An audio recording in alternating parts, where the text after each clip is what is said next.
बंदर भैया, आप जल्दी से यहाँ से भाग जाओ, नहीं तो शिकारी आपको भी मार डालेंगे। आप जल्दी से मेरी माँ के पास जाना और उनको सारी बात बता देना। इस राजा का आतंक तो बढ़ता ही जा रहा है। ये आए दिन किसी न किसी जानवर को मारकर अपना शिकार बना लेता है।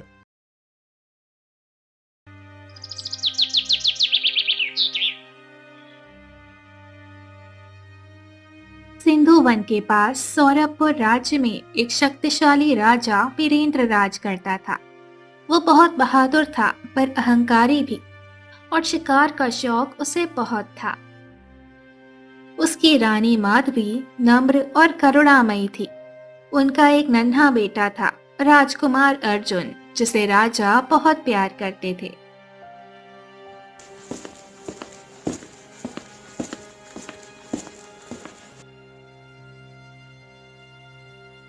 महारानी, युवराज अर्जुन को महल के बाहर ज्यादा दूर मत जाने देना। जंगल में खतरनाक जानवर भी रहते हैं। ठीक है महाराज। युवराज बाहर बगीचे में खेल रहे होंगे, पर आप इतने परेशान क्यों लग रहे हैं? कुछ नहीं, बस यूं ही महारानी। राजकुमार से ना मिलने पर हमारा मन घबरा सा जाता है। हाँ, हमें पता है महाराज। आखिर आप इतना प्रेम जो करते हैं युवराज को। रानी ऐसा बोल ही रही थी कि तभी वहां पर राजकुमार आ जाते हैं।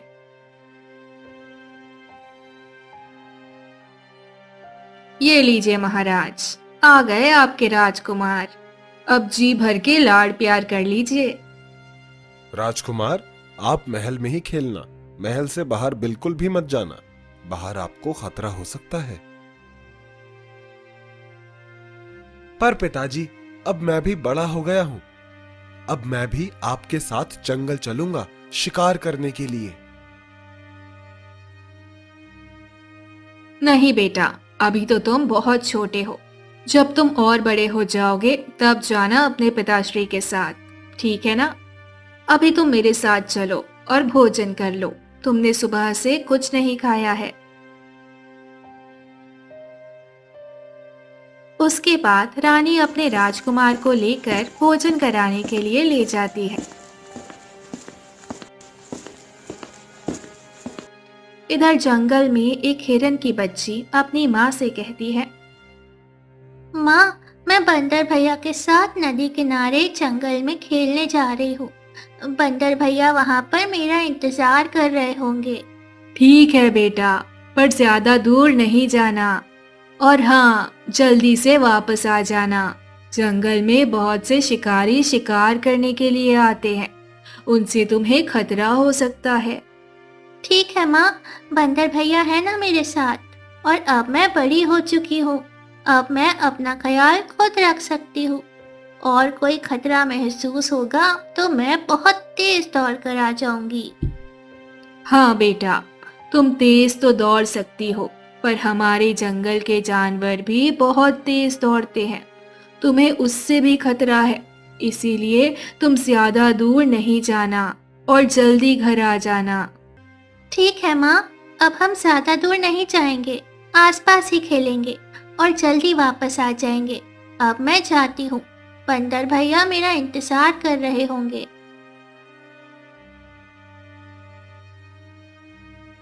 इतना बोलकर हिरन का बच्चा बंदर के पास खेलने के लिए जाने लगता है।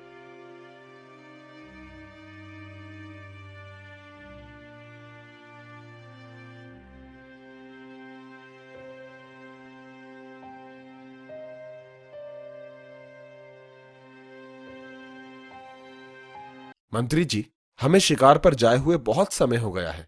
क्यों ना हम आज शिकार करने के लिए जंगल की ओर चलें, जिससे हमारा थोड़ा मनोरंजन भी हो जाएगा। जी महाराज, जैसी आपकी इच्छा। तो फिर चलिए, चलते हैं शिकार करने के लिए।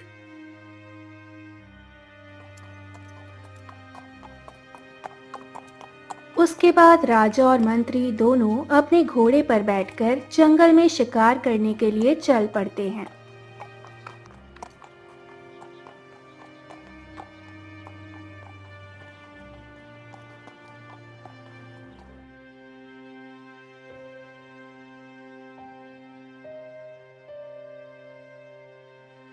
अरे हिरण, तुमने इतनी देर क्यों लगा दी? मैं कब से तुम्हारा इंतजार कर रहा हूँ।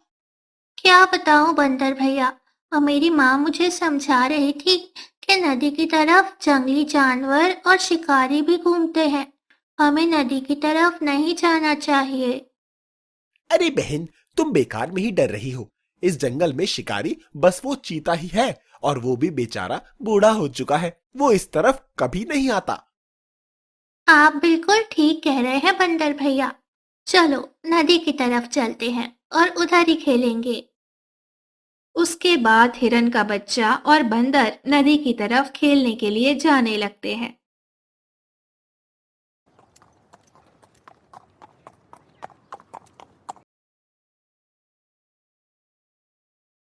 अरे आज तो पता नहीं मंत्री जी, हम किसका मुंह देख कर आए हैं। आज तो कोई भी शिकार दिखाई नहीं दे रहा है। आप बिल्कुल ठीक कह रहे हैं महाराज। पूरा जंगल छान मारा, पर एक भी शिकार दिखाई नहीं दिया। और अब तो मुझे बहुत जोर से प्यास भी लगने लगी है। अब तो हमें वापस महल की ओर लौट जाना चाहिए। अरे हाँ मंत्री जी, ये बहुत अच्छी बात कही आपने। मैं तो ये भूल ही गया कि जानवरों को तो प्यास भी लगती है। हमें नदी की तरफ चलना चाहिए। हमें वहां पर कोई ना कोई शिकार जरूर मिलेगा। हाँ महाराज, आप बिल्कुल ठीक कह रहे हैं। और अगर कोई शिकार नहीं मिलेगा तो हम वहां पर अपनी प्यास बुझाकर वापस लौट आएंगे। इतना सोचकर राजा और मंत्री अपने शिकार की तलाश में नदी की तरफ जाने लगते हैं।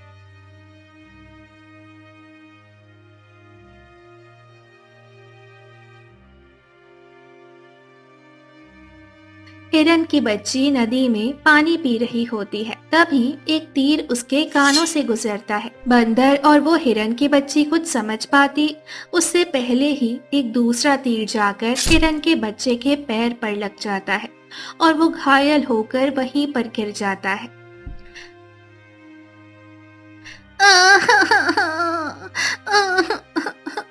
बंदर भैया, आप जल्दी से यहाँ से भाग जाओ, नहीं तो शिकारी आपको भी मार डालेंगे।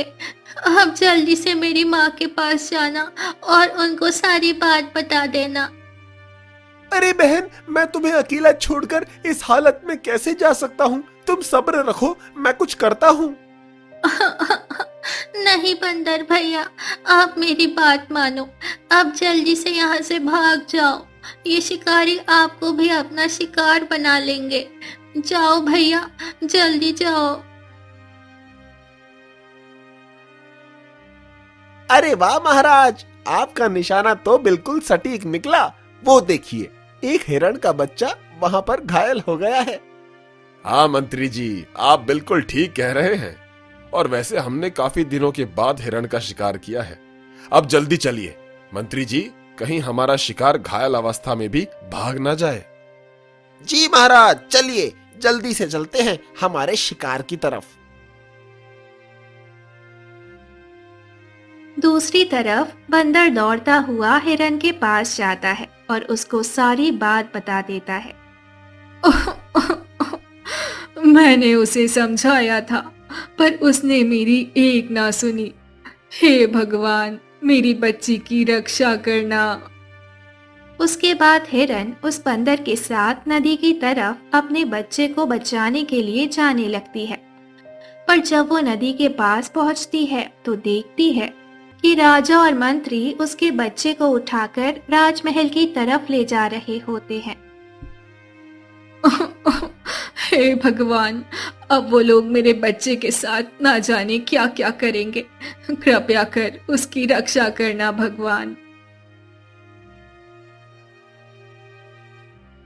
हिरन के रोने की आवाज पास के एक पेड़ के नीचे सो रहे हाथी को सुनाई देती है और उसकी नींद खुल जाती है और वो उठकर हिरन के पास आने लगता है।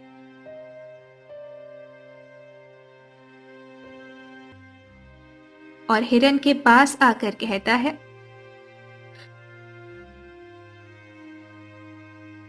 क्या हुआ हिरण बहन, तुम इतनी जोर जोर से क्यों रो रही हो? क्या बताऊं हाथी भैया, राजा और उसका मंत्री शिकार करने के लिए आए थे और मेरी बच्ची को घायल करके अपने साथ ले गए। इस राजा का आतंक तो बढ़ता ही जा रहा है। ये आए दिन किसी न किसी जानवर को मारकर अपना शिकार बना लेता है। पर तुम चिंता मत करो हिरण बहन, अगर तुम्हारी बेटी जिंदा है तो हम उसे जरूर बचा लेंगे। पर कैसे हाथी भैया, वो लोग मनुष्य हैं और वो हमसे ज्यादा शक्तिशाली हैं। हाँ, इसलिए हमें भी मनुष्य बनकर उनके पास जाना होगा। पर ये तो असंभव है, भला हम जानवर हैं, हम मनुष्य कैसे बन सकते हैं? असंभव तो कुछ भी नहीं है बंदर भाई, बस तुम कल सुबह होने का इंतजार करो, फिर देखो क्या होता है आगे।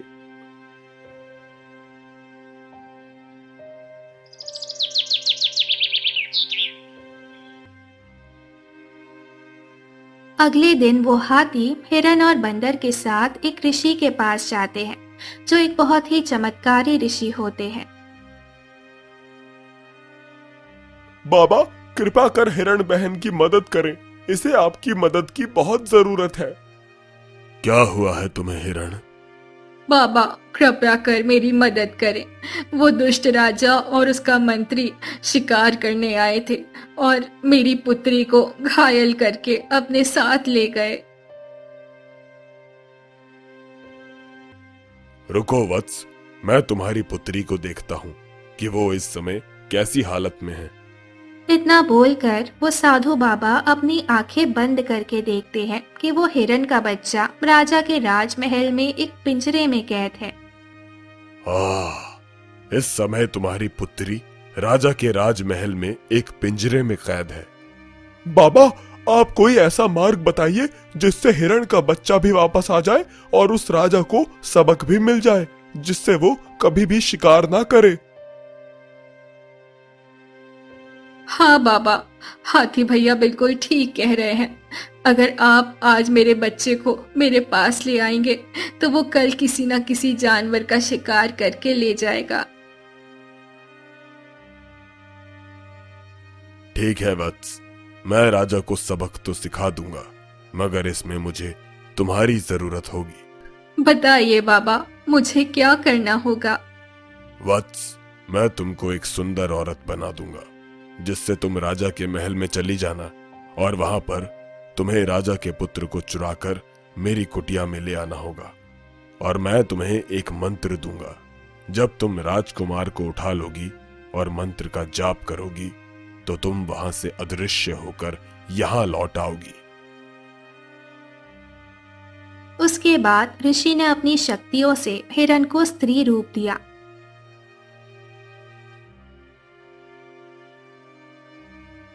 वो सजी धजी होकर राजमहल की ओर चल देती है।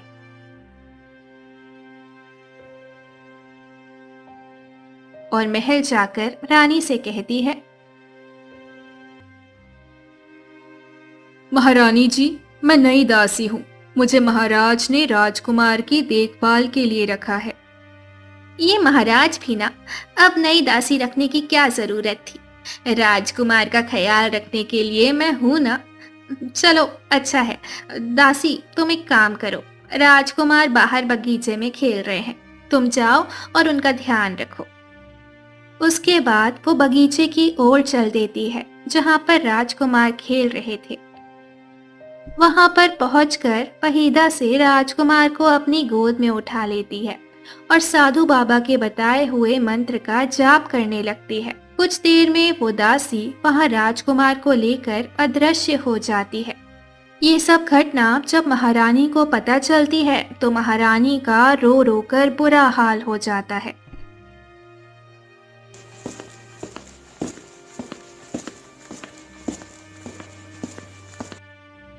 महारानी, आप चिंता मत कीजिए, हम युवराज को कैसे भी करके ढूंढ निकालेंगे। जाओ सैनिक, छान मारो, हमें किसी भी हाल में हमारे युवराज सही सलामत चाहिए। राजा के सैनिक पूरे राज्य में युवराज को खोजने लगते हैं, जंगल में खोजने लगते हैं, परंतु युवराज का कोई पता नहीं चल पाता।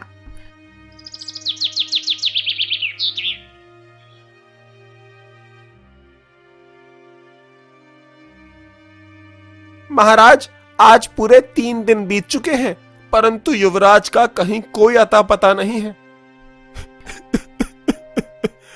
सैनिक, तुम ऐसा करो कि राज्य में एक घोषणा कर दो कि जो भी राजकुमार का पता लाकर देगा उसे मुंह मांगा इनाम मिलेगा। राजा इतना बोल ही रहे होते हैं कि तभी वहां पर साधु महात्मा आ जाते हैं जिन्होंने राजकुमार को अदृश्य कराया था। प्रणाम साधु बाबा, कृपा कर मेरी सहायता कीजिए। साधु बाबा, मेरे पुत्र को कोई जादुई औरत उठाकर ले गई है, कृपा कर मेरी सहायता कीजिए। तुम्हारे पुत्र के अगवा होने में तुम ही जिम्मेदार हो राजन। तुम्हारे ही कारण तुम्हारा पुत्र आज अगवा हो गया है। ये आप क्या बोल रहे हैं साधु बाबा? भला मैंने ऐसा क्या किया है जिसके कारण मेरा पुत्र अगवा हो गया है? राजन, कुछ दिन पहले जो तुम हिरण के बच्चे को घायल कर कर लाए हो, उसी हिरण की बच्ची की मां ने दासी का रूप बनाकर तुम्हारे पुत्र को अगवा किया है। मुझे क्षमा करे ऋषिवर, मुझे समझ आ गया है कि एक पुत्र को अपने माँ बाप से बिछड़कर कितना दुख पहुंचता है। अब से किसी भी जानवर का शिकार नहीं करूंगा, मुझे क्षमा कर दीजिए। तुम्हें क्षमा मुझसे नहीं, उस हिरण से मांगनी चाहिए राजन, जिसकी बच्ची को तुम घायल करके लाए हो। तभी वहां पर राजकुमार को लेकर वो दासी बनी हुई हिरण आ जाती है। राजकुमार को देखकर राजा रानी दोनों खुश हो जाते हैं।